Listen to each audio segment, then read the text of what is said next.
Good afternoon, everybody. Welcome to Carrow Road. It may be sunny, but it's been a very grey, dark day for Norwich City here again in the Premier League. They've been comprehensively beaten 3-0 by a Newcastle United team who are revitalised under Eddie Howe, it has to be said, although, as the caveat must always come with Newcastle, they did have the opportunity to spend a significant amount of money in January. But in truth, this was another day where we're talking about Norwich City mistakes individually, collectively. We're talking about to be frank, this broadcast could have been done about 10 minutes with the game to go, because this place was empty pretty quickly. And who can blame the Norwich City fans at the moment, because what they're seeing on the pitch and what they're getting in terms of performances on the whole this season has been absolutely nowhere near good enough. And it isn't helped when there are certain messages being portrayed which maybe do provoke the fans, however well-intentioned they may be, or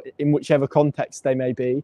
And it doesn't help when you see performances like that, where particularly in the second half, as soon as Norwich City conceded the first goal, it looked like they were going to lose this football match and lose it pretty badly. And they have done again today. And it's another afternoon of Premier League football where Norwich City fans are feeling angry. They're feeling apathetic towards their club at the moment, and they're unsure about the direction of travel, because it was, and let's dissect it a little bit. I mean, the opening 35 minutes, Norwich are well in this game. I actually felt for the first 25 minutes they were the better team. They were moving the ball around well. There was intensity. They had two brilliant opportunities and failed to convert them. And then, again, as we're so often left talking about Norwich City this season, an individual mistake, one open door, Newcastle waltzed through it. They opened the scoreline, and from there, really, it was a pretty devastating afternoon. But it is same old story, isn't it, for Norwich City this season? It's a group of players that the fans can't connect with. It's a head coach who it really feels is just kind of buying time and waiting for the end of the season. And there are people higher than that. Stuart Webber, of course, who has done an interview today talking about how he could walk away at any time if he wanted to. And there's obviously been some videos on social media circulating after full time of a little bit of an altercation between him and supporters. Obviously, we don't know the full story behind that. But again, all of this paints a picture of a fan base that is becoming increasingly unhappy, not just with what this team is serving up on this pitch every week, but also with the direction and the people in charge of the strategy. They feel at this moment in time like their connection to the club is waning thin, I suppose, and they feel like they're not being heard and they're not being listened to, and that their concerns aren't being taken seriously, I suppose. And that is emphasised, epitomised, exasperated by games like today. And it's not necessarily the result. And anyone who kind of watches me or listens to podcasts fairly regularly, there's a way to lose games. There's a way to get relegated. And actually, the last two games have been a step forward. They've been the way that you do go about losing games and you do go about getting relegated. But across the season, there's not been enough of that. There's not been enough performances. There's not been enough character. And actually, I felt at times today we saw players hiding at different moments. And it's difficult because their confidence is so brittle. It's so low.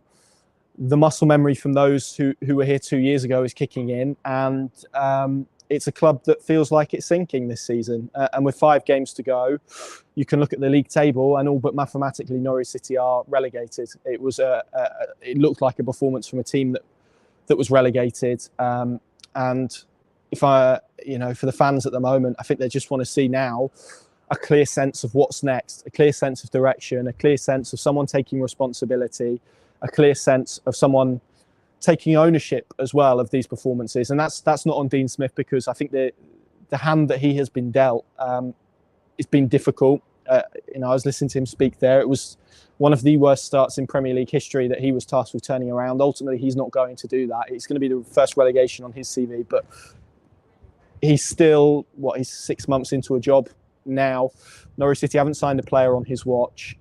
It's very difficult to see what he is doing other than firefighting, to be frank. And again, I'm finding it a little bit difficult to put the blame solely in his direction. But this is a Norwich City team that is sinking without trace in the Premier League. And that, there's been arguments all season constructed from people external to Norfolk saying Norwich City don't deserve to be in the Premier League. Why are Norwich here again? And at different points throughout this season, fans have come up. We've come up. We've written stuff in response to the stuff that people are saying as well, and we've tried to fight back against it. And fans have tried to fight back against it. And ultimately, you reach the point where they deliver performances like that against a Newcastle team who, yes, are in form, yes, have picked up points.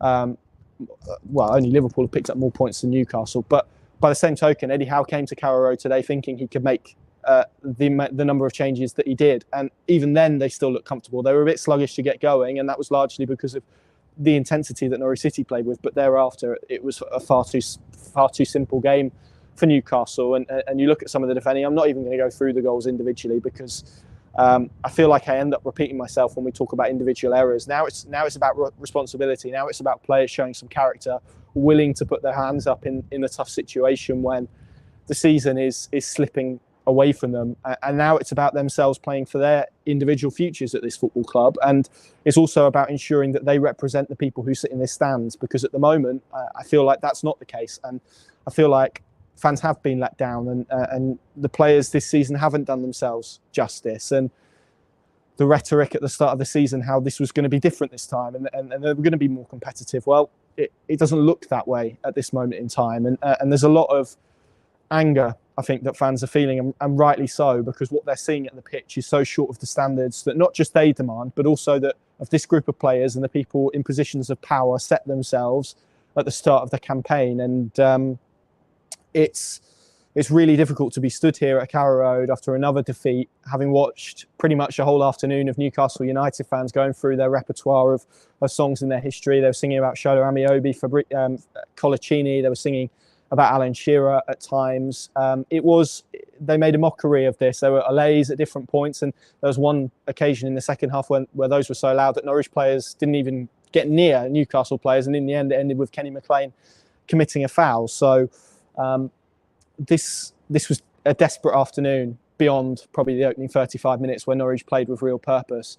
But what we see again is a team, a group of players who, once there's a little bit of adversity, once they concede a goal, they fall under and they don't know how to get themselves back up and fight in the game. And actually at 3-0, it just felt like Newcastle were managing it, hoping it to get through. They made obviously a number of substitutions, and you know, I mean, it's incredible to think that in November, Norwich City walked away from St James's Park feeling disappointed. And that is as much of circumstance and obviously the takeover and the impact that has had. But equally, Eddie Howe has got them well drilled.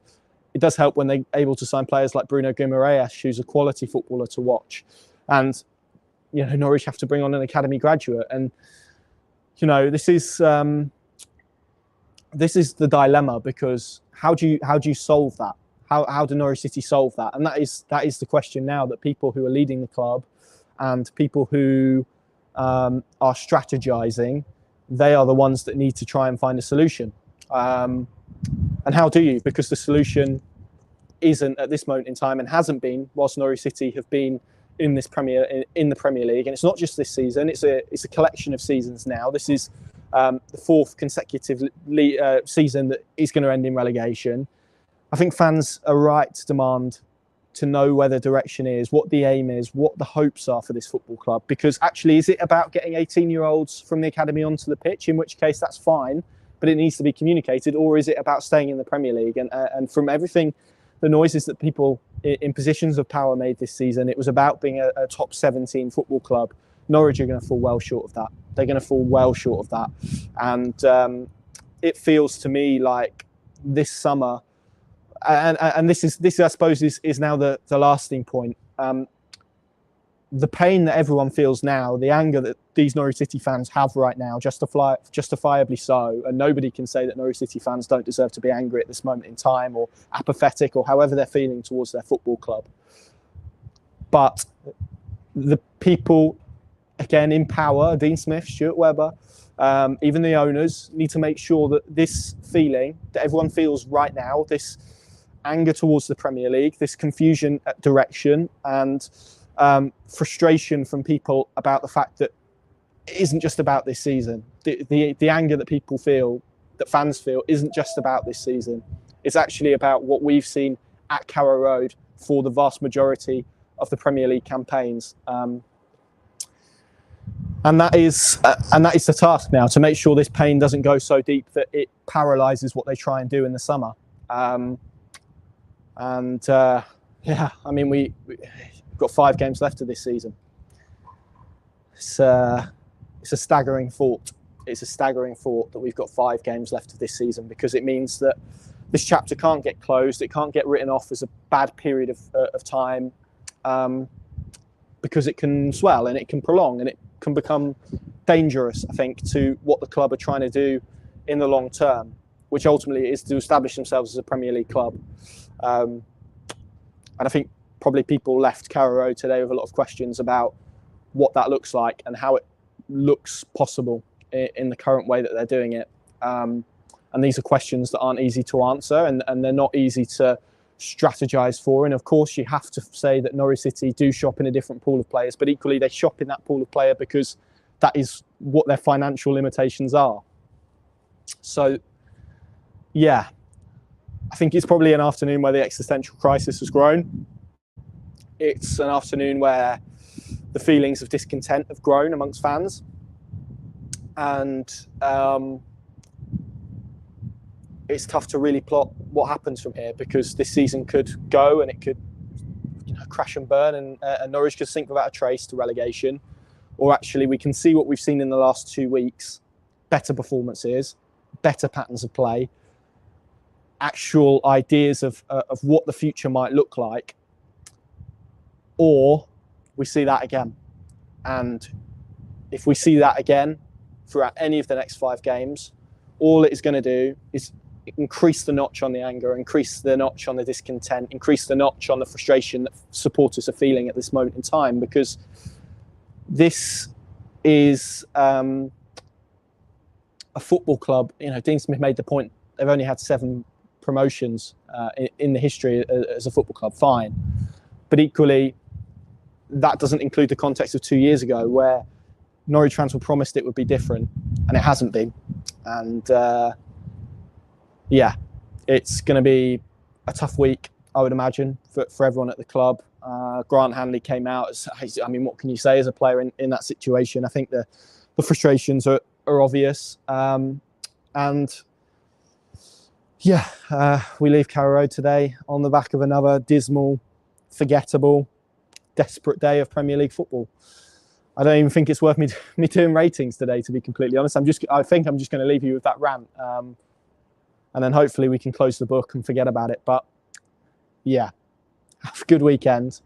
Try and forget about football.